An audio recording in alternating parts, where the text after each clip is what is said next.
আমি প্রতিবন্ধী নিউজে চলে এলাম দাদা।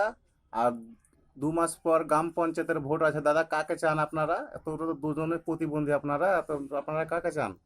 আমি চাই কংগ্রেসকে। কংগ্রেস তো বিধানসভায় পাস করলো, এবার গ্রাম পঞ্চায়েতে উনি পাস করবেন বারুণ বিশ্বাস। কিন্তু দেখুন, তৃণমূলকে আমি প্রথম সাপোর্ট করতাম, তৃণমূলকে ভালোবাসতাম, তৃণমূলকে ভোট দিতাম, তৃণমূলের লেগে আমরা ভোট করতাম। আমরা অসহায় মানুষ, গরিব মানুষ। দেখুন আজকে যারা তৃণমূলের চোর বাহিনী, গুন্ডা ডাকাত, তারা তারা সঠিক কাজ করছে না। দেখুন প্রধান, মেম্বার, এমপি, এমএলএ তাদের নিজের পেট ভরছে, কিন্তু গরিবের দিকে তাকাচ্ছে না, প্রতিবন্ধী মানুষের দিকে তাকাচ্ছে না। তারা কাটমানি কাটমানি ছাড়া কিছু বুঝে না।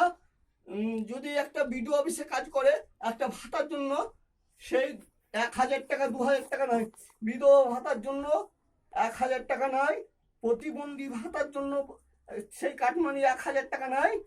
আর প্রতিবন্ধীর দিকে এবং যারা গরিব মানুষ ঠিক মতো খেতে পায় না, ঠিক মতো দিন চলে না, তারাকে এখন গ্রাম পঞ্চায়েতের ভোট আসছে বলে, এখন বলে কি জানেন, যে তোমরাকে আমরা সব কিছু দিব, এই তোমাদের নামে ঘর চলে এসছে, তোমাদের নামে সব কিছু চলে এসছে।